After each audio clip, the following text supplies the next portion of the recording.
Hi, welcome back to the Currency Podcast. I'm going to share knowledge with you today.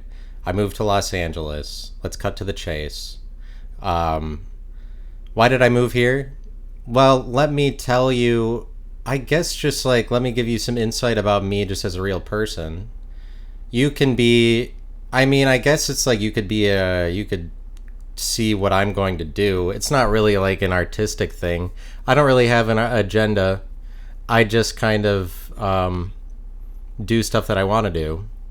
And once I found out that everybody wasn't going to hell for eternity, and I'm like 6 or 7 years ago, that gave me a lot of joy to live the rest of my life and just embrace whatever's going on with a lot of joy. But so I moved here to do stand-up comedy. I want to do comedy at the Comedy Store. Comedy is what I want to do all the time. Comedy, so that comedy can happen and comedic things ensue, so that people laughter. So laughter is something that it's like we should have gotten over that as a society. But I think society is afraid of hilariousness or something. They don't want to move beyond it. They can't get beyond it. And so now we live in this world where like everybody's making jokes. Like people should have gotten over it. I think it's almost like move past it. Why is it always like people are making funnies, or like why is stand-up comedy always a thing? Like, oh, the world wants to laugh. Like, just laugh. I think that there's a lot of hilariousness out there that is untapped because you're not really allowed to delve that far into it because people are afraid, because it's like people always got to do skits. And the thing is that I'm just talking about this it's kind of like this big general principle that nobody's making light of, where it's just like society in comparison to what's funny. It's like you see all these people making skits, and there might be people where their thing is like they start to go into baseball broadcaster voice, and they just like talk back and forth that way to each other, like it's a different language, like, but they're making fun of baseball broadcasters, but like they could talk to each other, like if that's their thing. Like I'm just saying, like any group of friends, like a group of friends can do that, and then they make a skit about it, put it online, and then like that's funny for people, maybe it goes viral. And it's like the setup for skits is always that you have those people that are doing the baseball broadcaster voice, like they're being funny because that's hilarious to talk in normal life the way the baseball broadcasters do, because baseball broadcasters are putting on an act. And it's always in comparison to like bystanders that are oblivious, or they're just like living the normal life. Like all of the jokes and the skits that happen, they're like in contrast to regular people that are like, what's going on? Like everybody's shocked that jokes, like people are surprised that jokes are happening, or it's like a phenomenon or a significant thing that somebody made a skit, or like, oh, haha, it's so crazy that these people are speaking in baseball broadcaster voice, when it's like that's what people should be devolving into all the time, is just ridiculousness. But ridiculousness is so not allowed. But you see it just like on Saturday Night Live. That's the way that Saturday Night Live skits are all the time. It's like there's a character doing something crazy, and then it's in contrast to all the regular people, and half of the, like, almost all of the laughs you get from the audience are just the regular people giving like a weird look to the weird person. Like, that's always, why is that always humor? Why is that always comedy? Can we get off of that standard? It's weird. It's weird that people don't let jokes happen, because it's the joke is so crazy. Like, people need to get over it. Let's just stop. Let's just get all the laughs out and then like move on. But it's never that way, because society is just too gay, and they're too bound up in their gay shit, where they're like, we don't want to look gay or do anything crazy. Like, let's stay standardized. Standardized things happen. That's always the way it is on SNL. It's like it's like somebody giving a weird look like, oh wow, what's their problem? I'm not with them, huh? What's going on over here? I don't like that. It's always SNL is always the certain person, like the regular normal person, being like, what the fuck is wrong with this crazy guy? And that's the way that skits go. That's like everything that is online is and what's the issue with that? The issue is that people are more like people are crazier than it's just that people are like more talented. People can do whatever. People are capable of anything, but it's supposed to be seen as this phenomenon if you do something a little bit out of the norm for some reason. And you see that on the highest performance stages like SNL. That's not just something that happens. That's not just like a Midwestern viewpoint. I do happen to have a Midwestern viewpoint for living there my whole life. So I moved to LA and it's like you can be like, oh, what's this guy gonna do? Like, how is he going to do stand-up comedy or whatever? What's his bullshit gonna turn out as? Like, or just like you'd probably just obviously I'm going to fail at any attempt to be like, oh, I'm gonna be a comedian or whatever. That's what you would expect. But expect it. Go ahead and expect that. I don't really harbor any badness towards anybody. Like, I'll go back to Columbus. I don't have an issue with anybody in Columbus.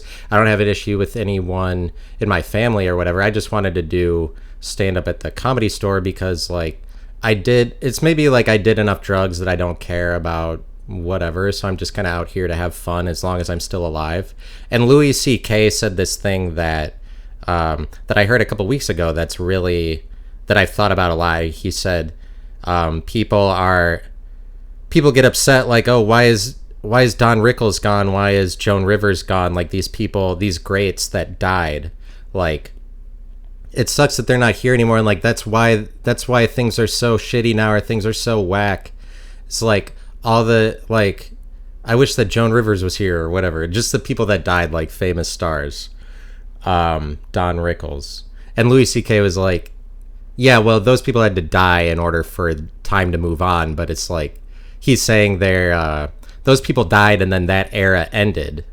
And so the only way we live in the era of all the people that are still alive right now. And it's like, so if you die, that's the end of your era, and that's the way that it is. And I really like that. I think that's entirely true. I mean, it's factually true because the era that everybody is in, like that, while you're alive, the beginning and end of your lifespan is the era that everybody else lives in as long as that's going on. And when you die, that era is over.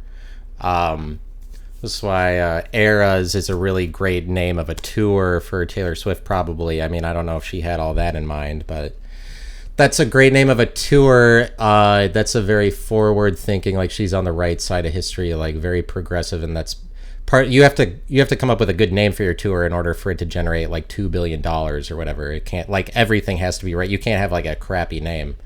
That's all that I'm saying about that. But like the era, once you die, the era, and I like that. That's cool because it's like me and all the people that I know, even though we're older now, it's like, oh, we're in our 30s. It's kind of like as long as all those people are alive that it's still your era, and it's kind of cool just that the people that you were friends with, even if you aren't around them anymore, are still alive and you're still living in this era. And that's what I'm saying is like, you're always relevant. You don't have to wear the right clothes or say the right shit or whatever. As long as you're alive, you're always relevant. No, that's totally true, because it's like the only point that you were meant to not belong in this world anymore. It's like your time is gone or you're irrelevant is when you die. That's the only way we prove that. That's the only way there's evidence for it. Anything short of that, you're still alive, you're still irrelevant. Don't even worry about all that bullshit about looking cool and all that. But I will go back to Columbus. I'm living in an Airbnb for 2 months, and I want to tell you about the drive that I made out here. And I mean, I don't know when I'll go back to Columbus. I think that when my 2-month thing is up here, I'll probably move to somewhere else in LA. This place is all right. It's right by USC, by the Coliseum, which apparently is a bad area of town. But that doesn't matter to me as long as I don't get mugged, I don't want to get mugged. And I feel like it's maybe true that there's so many people in a city like this that I couldn't just get lucky. Like, I could get lucky in Columbus and just like, you could walk anywhere and not like, I'm not going to get mugged, and just kind of like narrate the mugging out of it. I think that there's too many people here that it's like, I wouldn't be able to control the narration, and somebody's just good. They don't care about my thing. Like, I don't have the ability to be lucky here just on my own. Like, somebody else will. Like, I will get mugged, I think. So I had to pay for on-site parking, and that's so that, well, it's actually just, it's difficult to find parking every single night or whatever, especially if I'm out grinding doing that stand-up comedy. And Columbus is pretty cool, but I do want to say a couple things about it, just in jest, as long as I am not living there anymore. I did move my things out of Columbus. Not all of them. I moved them to a safe house at a midway point in Wisconsin that none of you will ever know about or hear about. You will never figure out where my things are.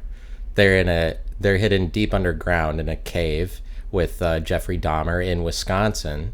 And good luck finding it. With Jeffrey Dahmer's skeleton he's like holding a treasure chest of my things, and you're gonna have to solve riddles about the Wisconsin Badgers in order to be able to open the chest or whatever. You're going to have to go through the ghost of Willem Dafoe, who's still alive, but because of his proliferance, because of his prominence, he was able to generate a ghost. Like, he is both dead and alive. He's a living legend so much that he's like has a ghost representing him as well. I got a beer stein here that's to ward off the Jews, because just good luck charm, because you know how they get when they're that way. Then like none of them will be like around or whatever. Hopefully, if I just kind of shake my beer stein at anybody who I think is one, even if they're not, then they'll flee. They'll run away because they're evil six-pointed stars and all of that. But I mean, you guys know how that gets. But so anyway, I left Columbus, and then I moved out here. Then and once my 2 months is up, I will do another 2 months, but just like see what I'm going to do, use me as an example. Like, oh, what's this guy gonna fucking do out there? As long as I'm still making this podcast, and I'm like living a life in the public eye, as long as I'm the most public figure. It's just so hard to be like this relevant all the time. That's the problem. I'm out in LA, like just so current. Like, everybody, all the pressure is on me, and everybody is like, how does he keep it up? It's hard to be like this alive and like this in the moment and this present all the time. It's not easy for somebody as simple-minded as I am, and it's like, it's pretty like, I'm a pretty basic guy. There's really not a lot. It's like, oh, what do I do in life? I don't really do anything. What do I do? To this point, not a lot. What do? I do nothing. Why do I show up at a place? Is because like, oh, whatever, because I'm dumbly found out that it existed, and then I'm like, oh, I guess I'll see what that is. And so then I'm like, do that, but go to LA to be like, what's up with that? And don't want to sell myself short or whatever. It's not just because I'm dumb. I was smart enough to make enough money to come out here. Like, it's not all just a big joke, and I can't just sell that to you like, oh, see, I was stupid, and that's why I made it out here. It's also the case that I had enough money and there was enough planning going on behind the scenes, like, oh, maybe I do know what I'm doing, even though it's just hard to be this like current all the time. It's hard. They're in LA down at USC, and just hanging out around USC. the college. I'm back in college pretty much. I've got roommates here actually. We share a kitchen because I needed a place that was cheap enough. I'm just telling you how I did it so that you know when you want to move to LA, this is how I did it. I saved up some amount of money, and then I just drove the fuck out here. And that drive was actually, it was pretty enlightening. It's like you it's pretty like, and I'll tell you also, I thought that I would be giddier than this. This is I mean, to this point I've been here 5 days. I thought that the beginner, like, oh, here I am giddiness, it didn't last that long. I'm kind of intimidated by the ocean. I haven't seen it yet. I'm kind of scared of it. Like when I was driving in, I was just thinking about like, holy shit, there's that big ocean over there. And I've got to see it so that I can maybe be more okay that it's there. It's like, wow. I'm kind of worried about tsunamis now. There's all this stuff about LA that now I'm thinking about now that I moved here, like all the stuff that conservatives freak out about. I didn't really think about any of that. And then I moved here and I'm like, oh wait, is it like, oh, like LA, I feel like maybe I'm more surveilled than maybe another place. I'm thinking like, is this kind of more a communist city where every neighbor is checking up on every neighbor? Like I can't just park my car with the lights on the street at night because somebody might come up to me. Besides that, I hear this isn't a good area of town, so that's why I paid for on-site parking, and that's kind of where I am right now. Just a regular guy that pays for on-site parking, just like I can't just buy whatever place that I want. I have a room and a shared kitchen. It's an Airbnb, the shared kitchen, and I'm back in college because I got roommates and we're gonna party and whatever. Not really, but like the drive out here was like, the country feels a little smaller now that I did that drive because it just seems like, oh, the endless expanse of the West. But so it took 29 hours to drive from Wisconsin to Los Angeles. I drove on I-80 for a lot of it. I drove through Iowa, and it's like the first 3 hours of it I just kind of blocked out because the drive was so long. It's like I wasn't even paying attention to driving or anything. It's like the first time I became cognizant was when I crossed the Mississippi River, and I'm like, oh, okay, so I'm really on this drive now, and crossed it into Iowa.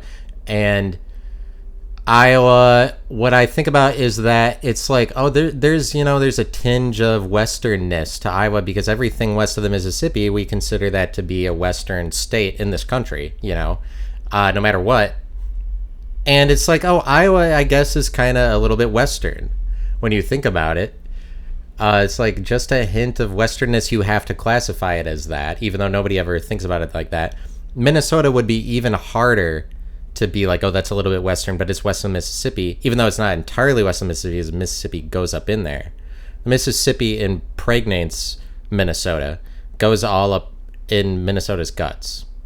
So that's a little bit different. So Minnesota is like every direction of the Mississippi because it goes all, because the Mississippi are in perfect conflagration or whatever, harmonious duality, mutuality. Okay, so Iowa is like, it's got nothing. What I remember about it is I did not see the I-80 truck stop at all. I didn't see a sign for it. I've been there before, but like I was on I-80 the whole way. I didn't see a sign for it or it when I'm passing. How come? How is that possible? Besides that, I'm blind. Besides that, I'm a blind man. So it was hard to drive here as a blind man, but hey, you gotta do what you gotta do. What I remember about it is that Des Moines is in the middle of it, and Des Moines has like one tall building in their skyline, and it's really, the downtown Des Moines is like really far away from I-80, the freeway that takes you there. And I was like that's like the freeway is so far away from the downtown, and it's a crappy downtown, but that's the only thing I remember about Des Moines is like that one tall building just kind of in the middle I feel like Des Moines was maybe towards the middle of the state. I didn't look to see on the map, but that's what I remember is like there's that one tall building in the middle and just kind of like it's like Nebraska otherwise. Like maybe it's just the symmetricality in comparison to Nebraska, because Iowa is symmetrical. Nebraska, of course, is not symmetrical, but like because it's got that big jutting out, whatever, it's like a panhandle, but a bigger than that. I wonder what you would call it. It's just like a Lego at that point. It's not a panhandle. Nebraska, the thing is that I don't know why I'm talking so long about this. The thing is that it's better to drive through Nebraska than it is Colorado. And everybody is like, it's so fucking sucks to see like whatever, the flat state like Iowa. This is flat. Like, oh, I hate driving through Iowa. It's so flat. It's way better to drive through Nebraska than Colorado. In Colorado, you drive through, you think you're going to die every second. It's horrible. Colorado is the most chaotic state, probably, in the United States. Just because of the mountains. And then you drive on the freeway, especially like the freeways just past Denver, where it's just all up in the mountains in Colorado. Like, the mountains are beautiful. I like to see them, of course. I love all that scenery. The scenery is so amazing. It's just so like, holy shit. And you just get to drive through a freeway through there and through Utah. And then it's like kind of right when you get into Utah, there is a different set of scenery. Interestingly enough, like the mountains become all, they become like dead mountains that don't have greenery on them. So it's just like a different kind of mountain, and it's all red and whatever. But like Colorado is so much chaos. There's like in one lane there's semi trucks going 35 miles an hour, and then everybody else is going 80 down a mountain, and you have to go 80 to keep up with everyone. And it's like, can we just slow fucking down? It's raining, and then it'll be snowing by the time that you get to the bottom of the hill. In Colorado, it's like the weather changes so much in Colorado, and that's what they say about Ohio. And there is actually a real place where the weather changes all the time. It's like Colorado. Like the weather changes every 5 minutes there, and in Ohio they're like, the weather changes so much over here. Like they don't say that anymore, but I mean, yeah, it seems like they don't say that much anymore, because like there is evidentially a place where that happens. So it's not like you can just claim the weather. Like obviously that happens everywhere, and that's what Ohio is saying. It's like, the weather changes so much. The weather changes so much everywhere, but Ohio is like, we are the Peoria for real, like the standard everyman's city. So we can claim the weather. They're like, the weather is us. And so that's like, they would claim something that applies to everybody. It was like, well, we're the ones standing on saying that we are that, so we're the ones known for it. And unfortunately, by proof of contradiction, there is a place that has like the weather changes every time. So that's maybe why it got back to Columbus, so they don't say that as much anymore. The weather changes because like factually there's something that proves it wrong, rather than that you could just like, nobody is going to stand up to that because the weather changes everywhere. Anyway, it's terrifying to drive at night in the mountains. It feels like you're going to die. Utah, the speed limit is 80 miles an hour throughout the whole state. And so then you have to, like, you can't just go, like, you have to go over the speed limit no matter what it is, even if they set it at 80. Like, I see what you're doing, Utah. I get it. You're like, let's get out ahead of these people. Like, we're going to do 80 since that's what anyone would go anyway. But it's through the mountains and, like, curving and shit. And so that makes it hard on me when I'm trying not to die, that I have to go the speed limit. Like, why are you tempting me? Why are you trying to kill me, Utah, by putting an 80 mile per hour speed limit? Because you have to go over it, right? So I'm just going like 81. I mean, obviously you don't. And on turns, I didn't go 80. Just to let everybody know, if you drive out here, when it says 65, you can't go 80. I mean, maybe you can, but on the curves and shit, and like driving at night through Utah is like, you can't see any of the mountains, or you know that they're there, and it's like you're going 80 and you're just going to make a wrong turn and fly off into nowhere, and like not only will you die, nobody's going to know that you died for like 2 weeks or whatever, like 3 weeks or ever. Like, I mean, like, You'll just get lost. Like, that's what I pictured happening. It was so scary to drive in Utah at night because the speed limit is 80 miles an hour, and I had to at least match it, and that's not my fault. But then at some point, it's like there's a freeway. I think it's I-70 that goes from Colorado into Utah. It's like I-70 is the one that's really screwy and goes through podunk parts of Utah that nobody's living in, and then it's whatever, like, filters into a more standard straightforward freeway where you don't have to worry about any of that. I-15, I think, is what it is. So I-15 kind of goes more north-south in Utah. Yeah, goes more north-south. And that one just took me south through to Utah, through to Arizona. Then I clipped to like the top left corner of Arizona. And the second you get into Arizona, after it being a standard flat freeway for all of Utah, the second you get into Arizona, there's like high mountains all around you. And it's that curvy thing again where you're about to die because you have to watch out for the mountains. It's just so much better to drive through Nebraska than like through the mountains. Nebraska, I went 80 miles an hour at like 6:30, 7 o'clock at night for 50 minutes in a row on cruise control. 80 miles an hour on cruise control, just on Nebraska's biggest freeway at 6:30 to 7 o'clock at night, just through the middle of Nebraska. I didn't have to get off of cruise control for 50 minutes going 80 miles an hour. You try to do that in Indiana, you probably can't make it. I mean, like Indiana between Columbus and Chicago, you can't make it 15 minutes doing that. And that doesn't sound very significant when I put it like that. 50 minutes instead of 15. It is. It's crazy. Just fucking buy what I'm telling you, and then you don't have to think about, like, I mean, obviously you weren't like, no, that's false. You wouldn't, unless there's somebody like haters that are 27 minutes in just like, no, that sucks. I mean, maybe. Seems like people are, but you guys gotta look, when I put out this content, if you like my thing that I do on here in this podcast, I'm just this regular guy. Like, yeah, it's hard to be this relevant, but also like how relevance is just very average is also the point that I already made. So you can't get me on that. Got out of that one. You can't get me on like, oh, you think you're a regular guy, but you're talking about how relevant you are, even though that was a joke. But it like, because people are so shocked by jokes, like, no, you're not joking right now. You're being literal. You're being serious. But what you said is what you meant, right?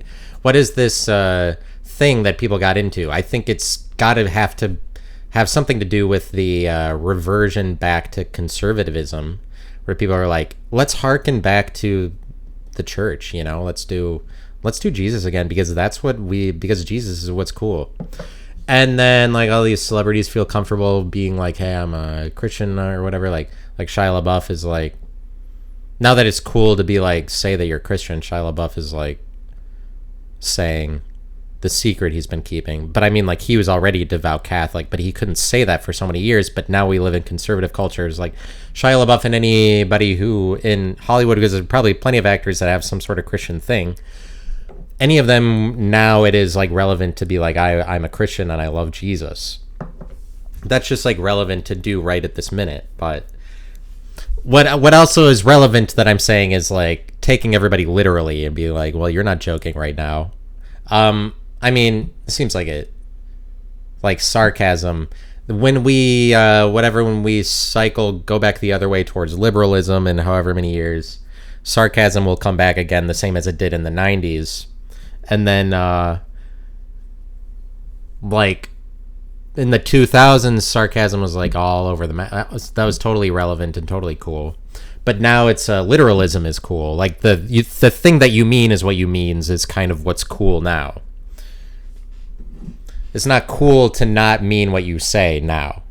And that's all that it is. It's not, and people like to make it that it's worse than that. Like you're a sinner for being a clown for saying things that you don't mean. It's like, if you don't say what you mean, then that's a sin, or it's kind of like it's this very serious thing.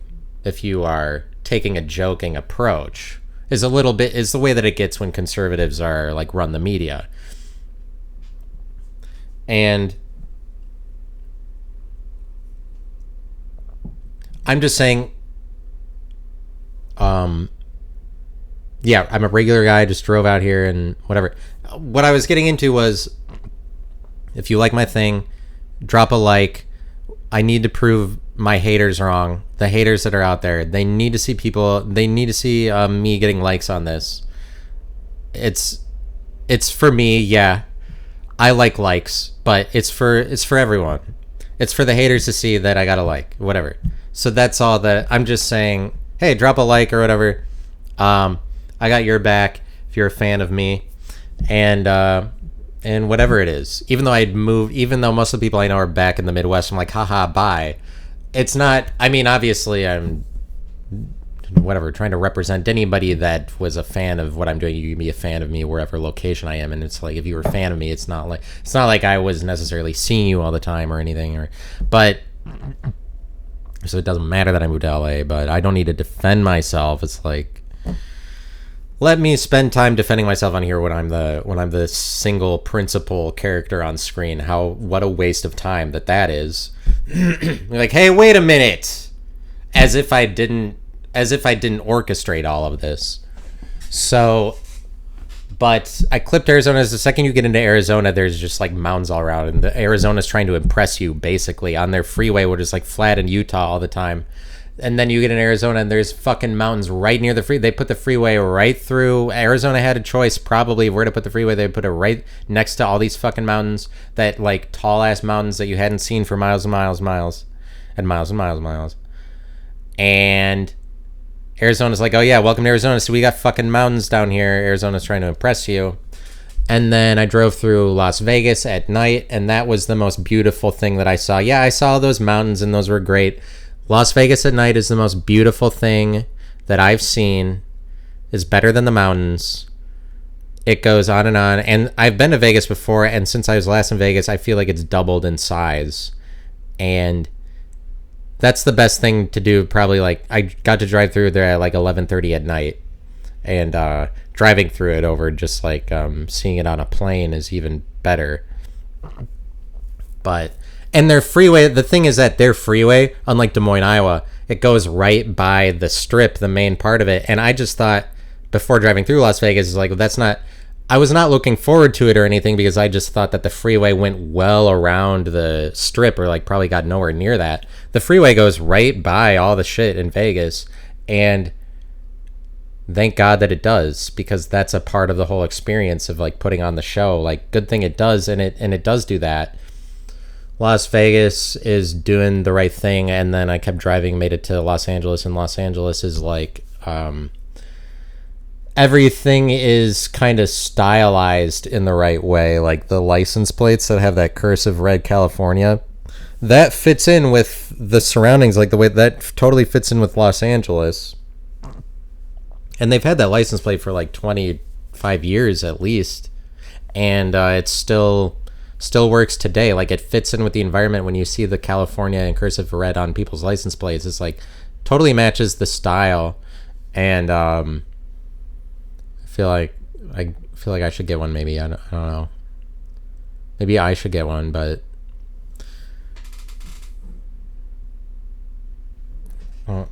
what should I do? So everything is kind of stylized here, is what I'm saying. But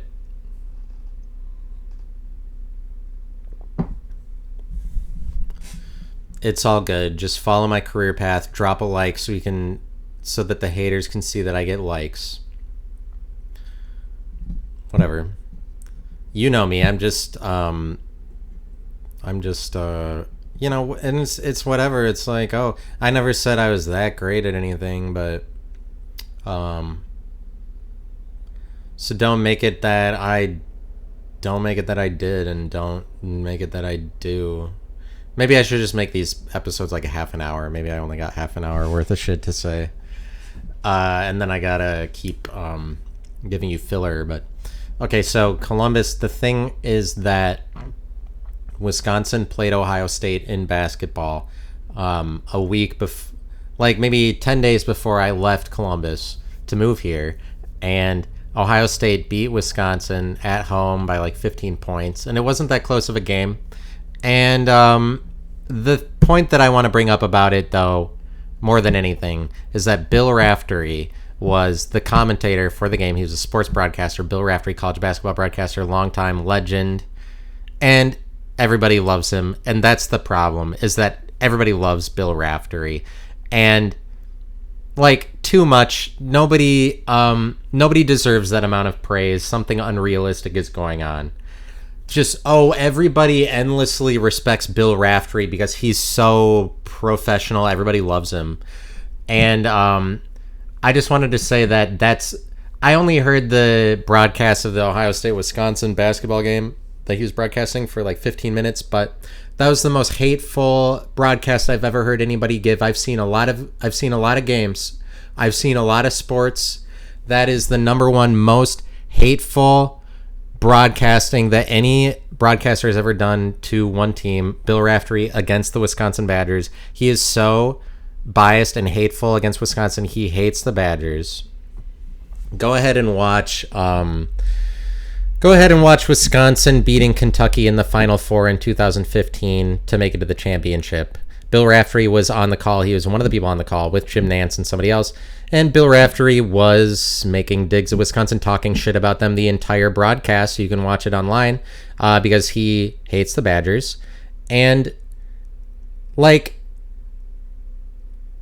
just throw some lack of respect on Bill Raftery's name. And I'm tired of that old faggoty fucking man talking shit about Wisconsin and just getting away with it because he's such a pro. Like, can somebody just talk shit about this guy for one fucking... Like, some of these broadcasters are just completely... I mean, they're completely off their gourd. Or whatever it is. Where you get Bill Raftery just because, like, Send It In Jerome. Send It In Jerome is probably what happened to him the night before with a man, and that's why it wasn't organic. It was just something that happened to him. It was just real. So it wasn't, that's the thing about him. He can't produce a fake thing, and that's when something is better entertainment, is when you say things that are when you produce things that are unrelated to yourself with the entertainment that you make, where it's like, it wasn't about you, it wasn't filtered through you. And me hating Bill Raftery because he hates the Badgers is a bias of sorts, but it's more just the case that, like, so after I heard that very hateful broadcasting because he hates Wisconsin, just like made it a point to be like, I fucking hate them. And he was like, one of Wisconsin's players was making threes, and Bill Raftery's like, hey, punch him in the face, just on the broadcast.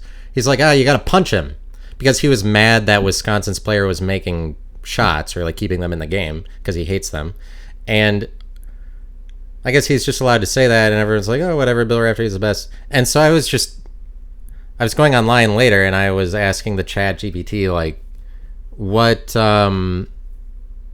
does anybody have any, like, what's the history on Bill Raftery of him? Like, does he, any fan bases he's ever been, he doesn't like? Like, I was trying to ask it in the most tentative way because I knew that the chat would come back to me with this, like, Bill Raftery has the greatest reputation, he's God, like, you can only kiss his ass and love him no matter what. I knew that it would say that, even going into it, without ever thinking before hearing that broadcast these things that I'm saying now.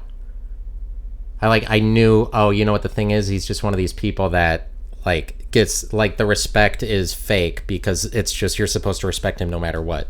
So thank God that I'm the only one who's going to bring to light that Bill Raftery sucks, but at least we have one. At least we have somebody who saw that broadcast was hateful. I'm sure other people thought about it, but they're like, it's bad.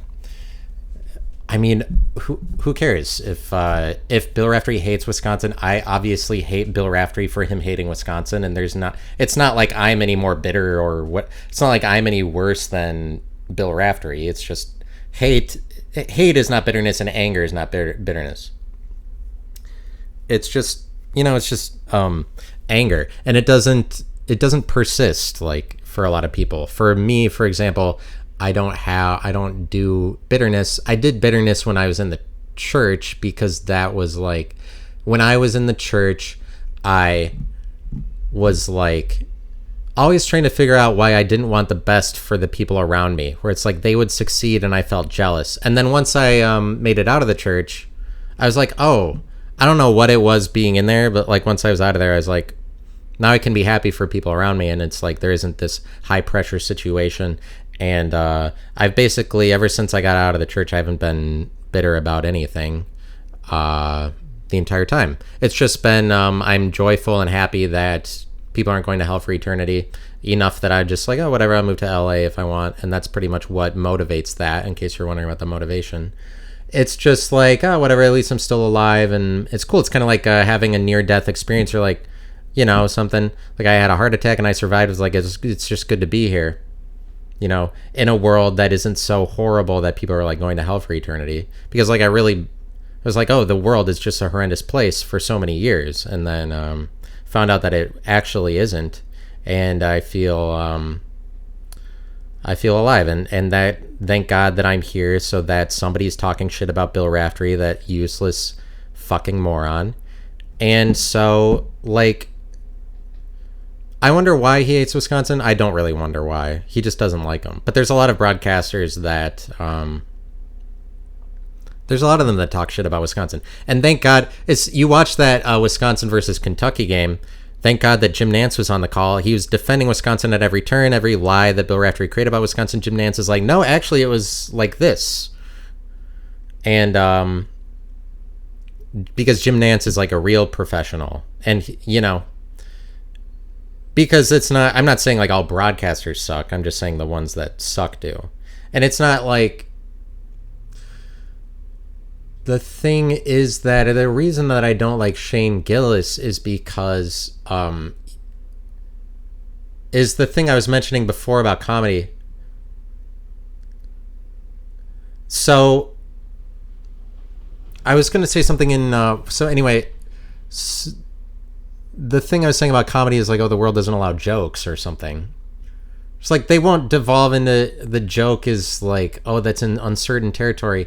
Everybody should be in some weird character, like being funny all the time, because funny is totally something that everybody is capable of. It's kind of like acting, where it's like, I feel like everybody, there's just this idea out there that, oh, you're so bad at all of the things that the real performers do. I think everybody is funny, and the people who don't do stand-up are funnier. Like, I feel like that's not that crazy of a statement. The people that don't do stand-up are funnier than the people that do, most of the time. The people that do, usually, I mean, that's a weirder territory to get into.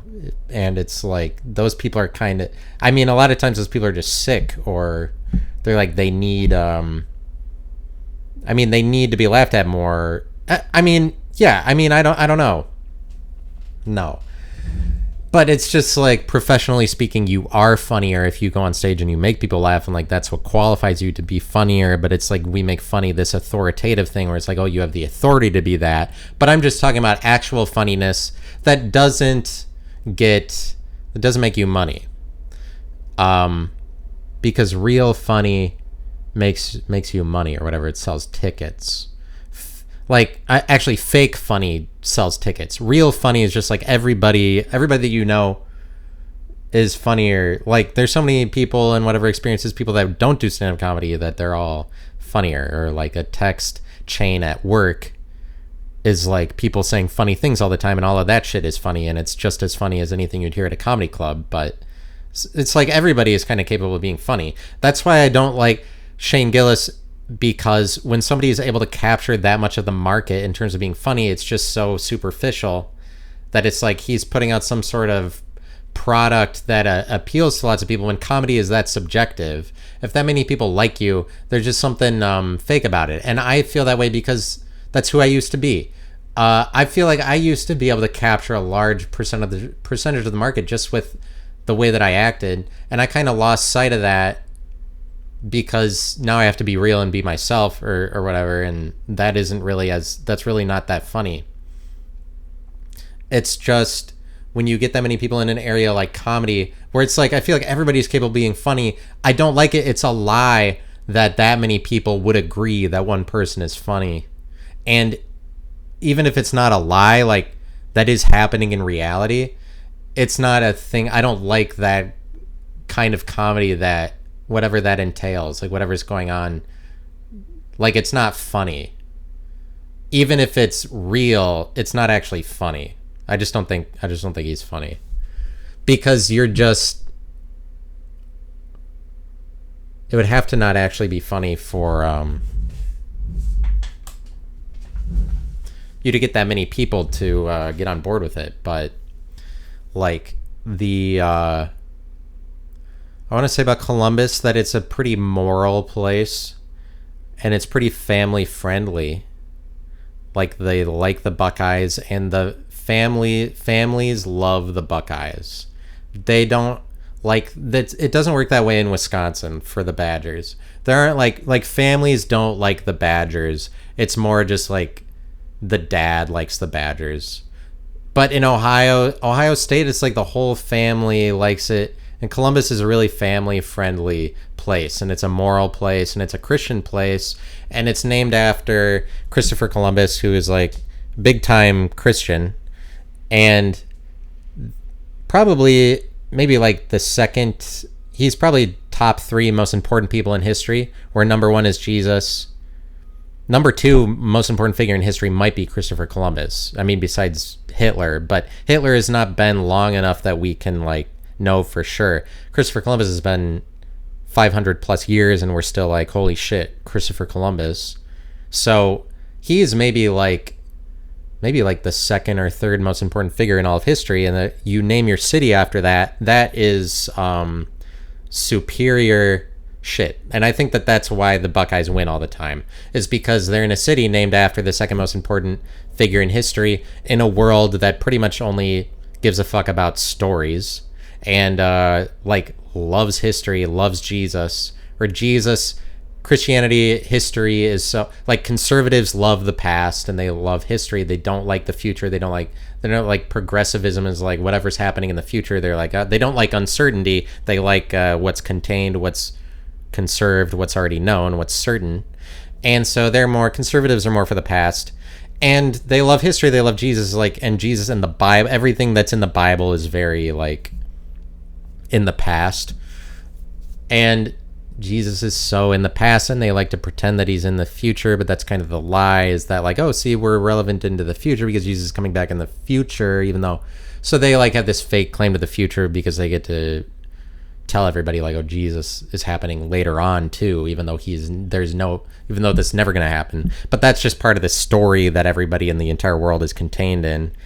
It's like Jesus will come back to consummate history or make good on that in the past, all the shit that we've said about him to this point.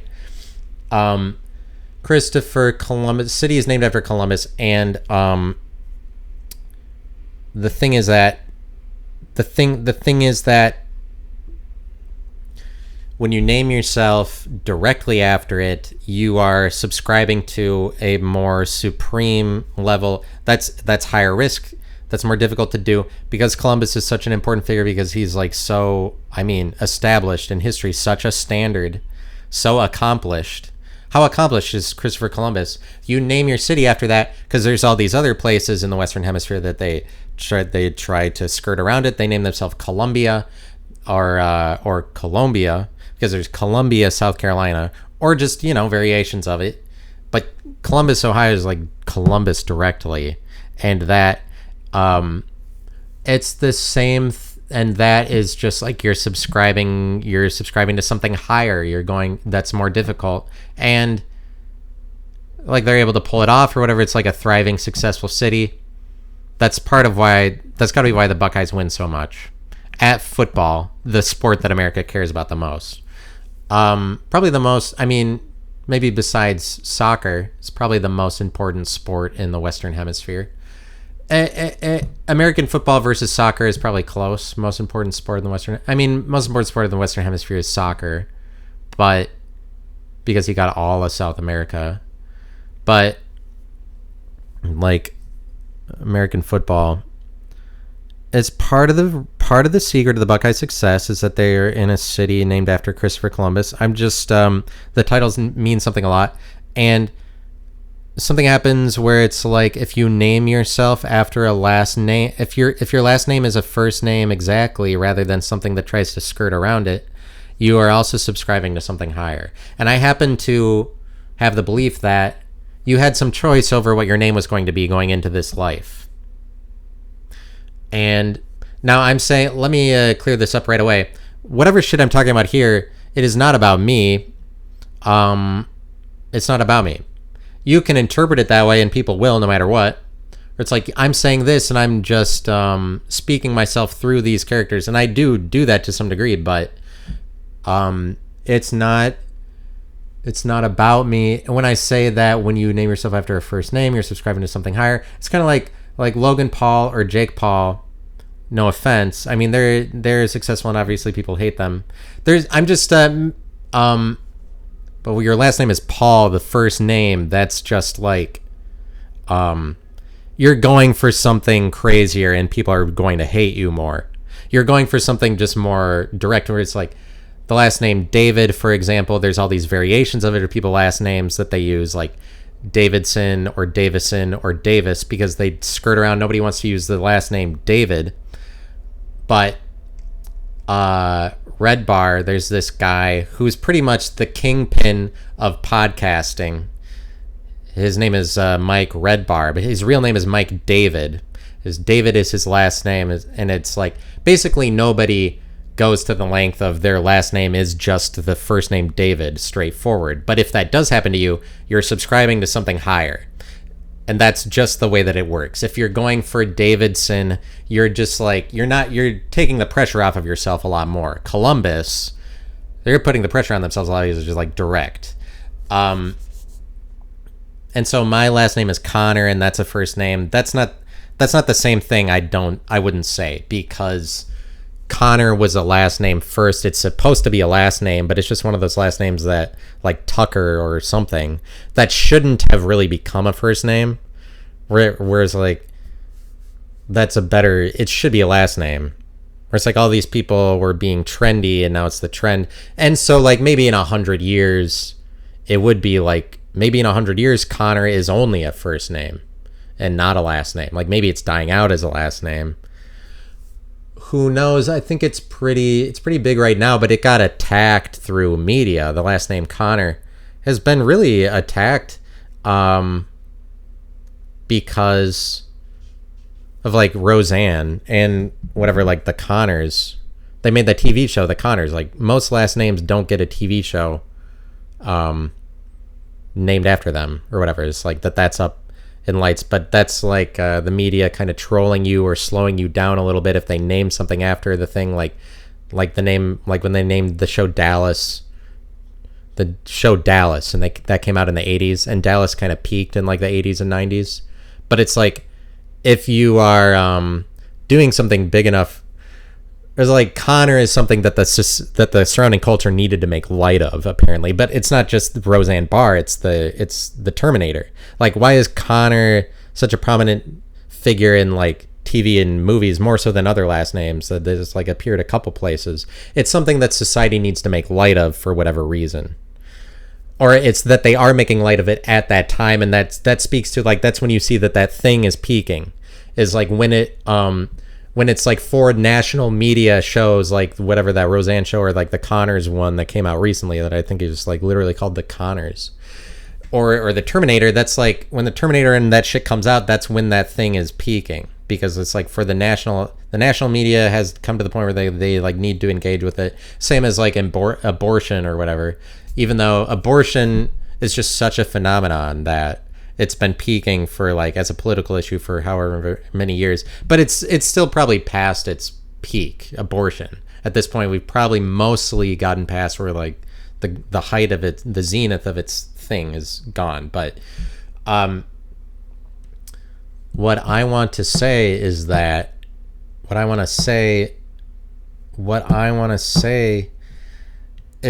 so like Mike Red Bar, David, not everybody would be like he's the kingpin of podcasting, but he is kind of like, he is so untouchable. Like it's a level of supremeness like that Mike Red Bar has, where he's doing something that nobody else is doing. It's just like so much, the pressure would all be on him because he has his own distinct message that goes against like all the podcasters of today, like Joe Rogan and Tony Hinchcliffe. You would have to have a high order last name like just David, straightforward, in order to be able to pull that off.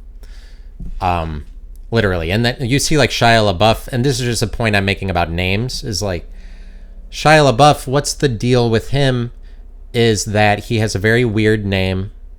His first name Shia, but he carries on in life like kind of the most basic person. He's a very basic person. He tries to carry on in life like the most normal, regular person. Like he likes to party and be out. He likes to drink. He's just a basic guy, and like that's the way that he is. And like conversational or whatever, really personable.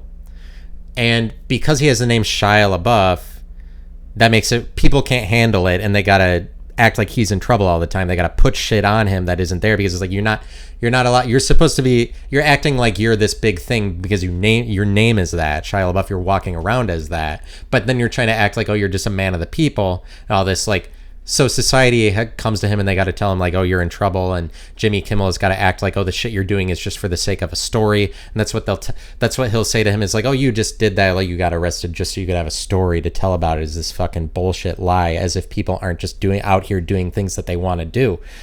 And so they'll put shit on Shia LaBeouf just to act like, oh, we got to rein you in because you're not acting right, because your name is Shia LaBeouf. You're just like going around fucking normal. And then for some reason that generates a lot of press. That's because of the contrast of a weird ass name in comparison to like the world is like, I mean, I don't know.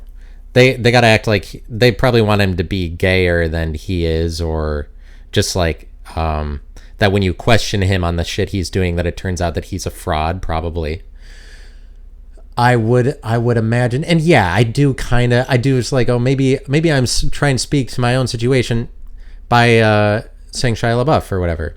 And I don't think so. Really, I'm not, because he's so much more accomplished than I am, and that would be so completely ridiculous to be like, oh yeah, I'm associating myself with that. But also at the same time, if I am doing that, it's like that's what everybody does. That's what these famous figures are there for. They're there to represent you. And it's like I'm a big fan of somebody like that, and wish that I could be like that.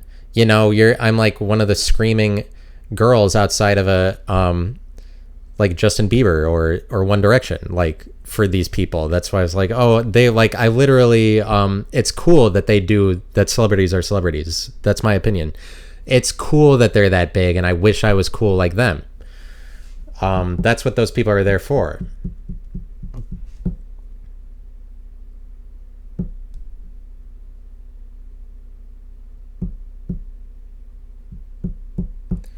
But like, it's like, if that's the way that I see it, you're not so obviously you're not. I'm not supposed to speak to that if that's the way that I see it. Obviously, I'm not supposed to mention that. Is that makes it so like meta, and people hate that meta thing, and people are like, people get all whatever about it. But the point that I'm making is that so there's this plane crash that happened, flight 744, Air France 744, and it's the Titanic of the Skies is the nickname that it's gotten. It's the Titanic of the Skies' plane crash that happened in 2009. Air France, I think 744, or am I? No, like 447.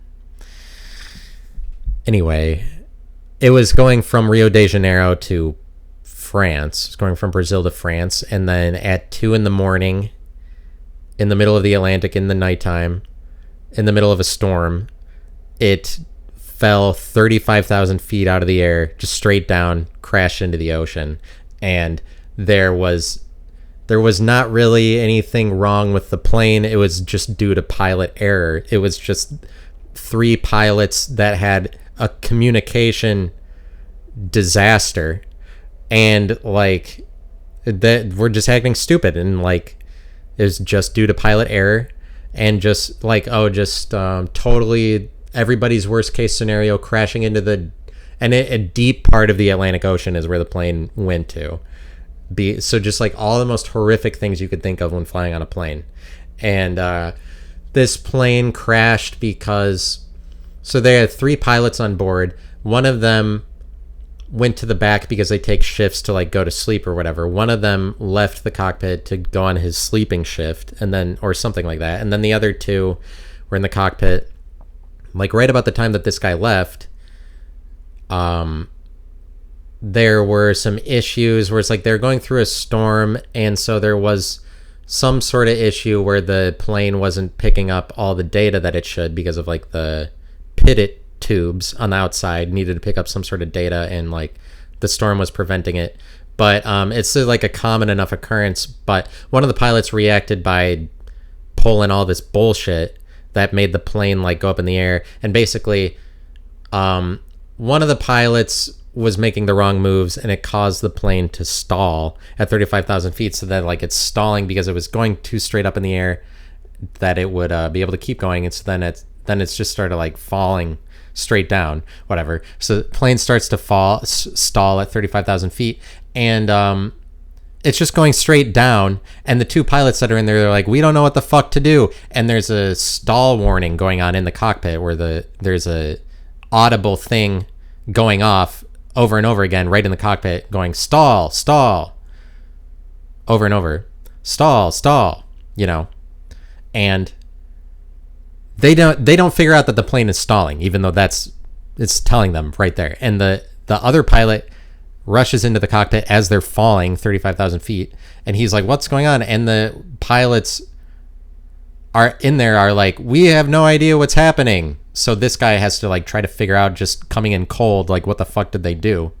And basically the plane kept falling, and then only at the last minute, with like a minute before, like 30 seconds before them hitting the ocean, one of the pilots is like, oh, the stall warning is going off, you're stalling.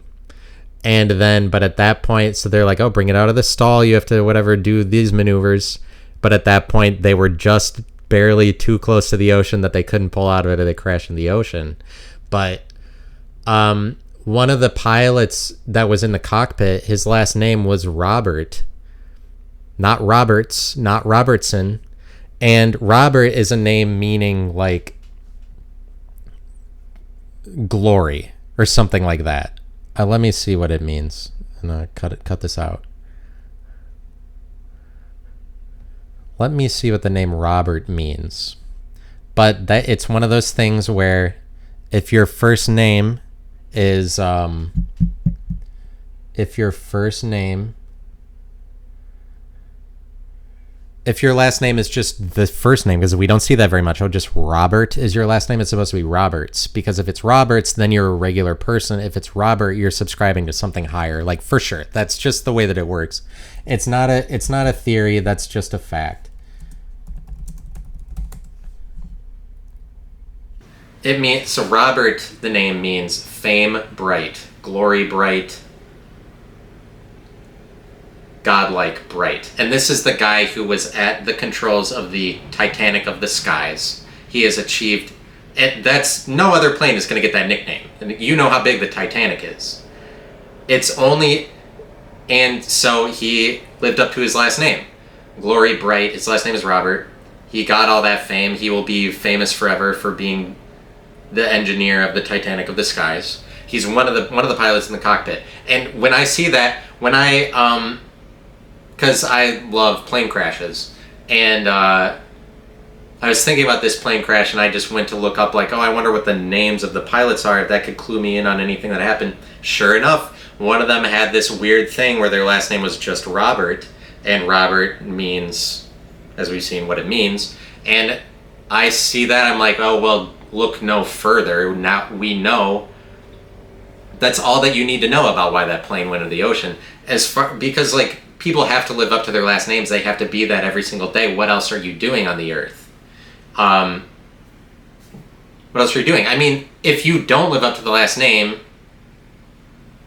like, obviously there are plenty of people that don't like go to the length of doing that. Of course, that's most people. But it's like, it's the same as like having Roberts instead of, because Roberts is like less natural or whatever. It just sounds like a passable, like, oh, you just wanted a last name to get by. You do Robert, sorry, you're asking for more hate or something like that. That's just the way that it works. And you didn't, I think that it wasn't random either. I mean, maybe it is, maybe it's random, but I think that you cashed in some amount of chips for like, okay, I'm going to pick this name and hopefully it'll go this way for me in the purgatory before we came here. I think that you had some control over your circumstances going into it. It's a shot. It's a thought that I can't shake, and I can't not think that. So I don't know what to do about it. It's not obviously nobody will ever be able to prove that wrong, and part of why I think it is because like I would never be able to prove that wrong. But there's plenty of things that I would never be able to prove wrong that I don't fixate on. Where it's like that one is like I can't do anything about my relationship to that idea is like I believe that. I believe that we had some control over what going into it. And then over like what your name would be so that you could be that kind of character or try to live a certain kind of life under that character name. And some people just wanted to go here to not high pressure, not high stakes, and then they chose a name that they wouldn't have to live up to, and that's most people wouldn't end up making anything out of their name or whatever. But if you want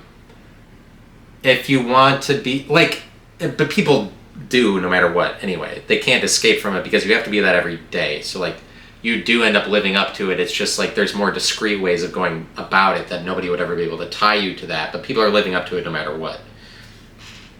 So it's the same with like Columbus, Ohio. Is you can't just name it that and then act like, oh, we're not subscribing to something more special.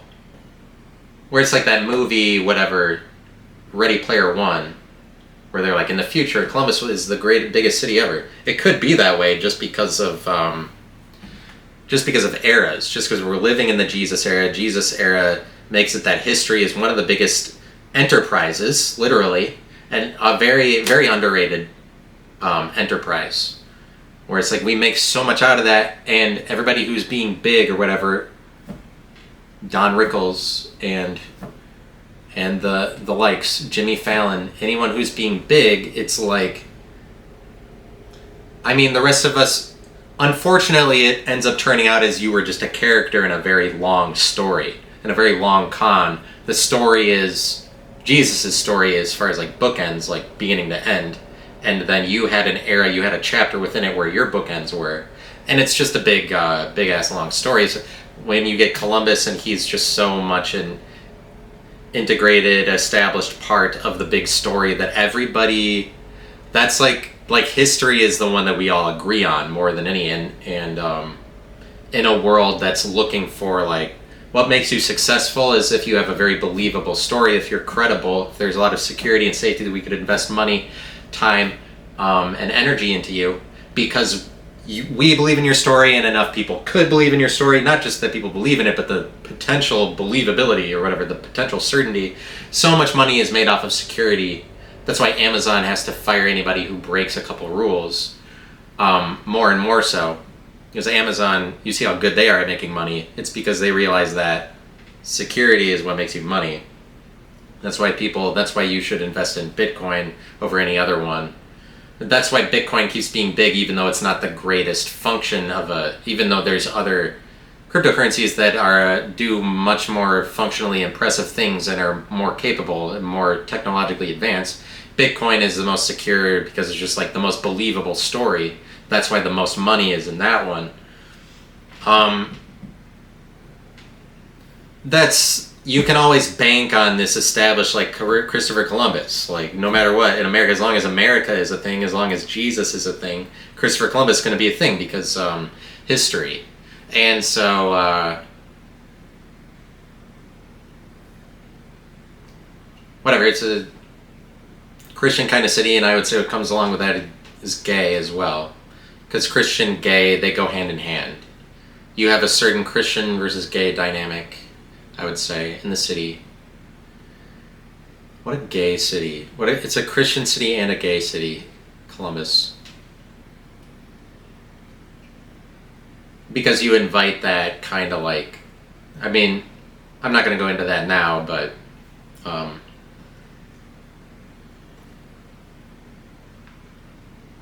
shoot, what the fuck happened here?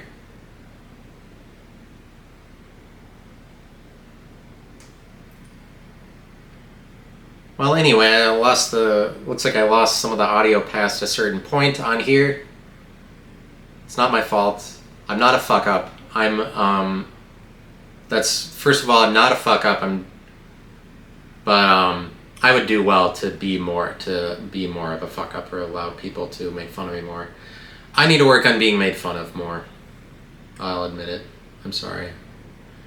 I need to work on it. I'm a sinner. I didn't do the thing the right way. I am so tired of right versus wrong. Oh my god. Oh my god, right versus wrong is horrendous. I did good, I did bad. I don't like good or bad. I mean, the things I need to work on. I'm already here, I'm already doing it. Everybody's already relevant. You all did it. We're all relevant. Congratulations. As long as you're alive. And it's cool that you and the people that you're alive with, we're still alive now. Like, this is that era. This is that era, seriously. That's that era, the one that we're all in. I don't have... Me speaking to it doesn't make it that. I'm not representative. I don't make the era, you know? You might think, like, he makes the era more if you're, like... If I'm somebody who's just, like, putting myself more on a pedestal, like, look at it, I'm on camera. But it's just because of not enough people are doing that. It's not, look. Anyway, I'm putrid and disgusting, and of course you would hate this ugly white person's face and you, but of course it's the most repulsive thing on the internet, but I'm saying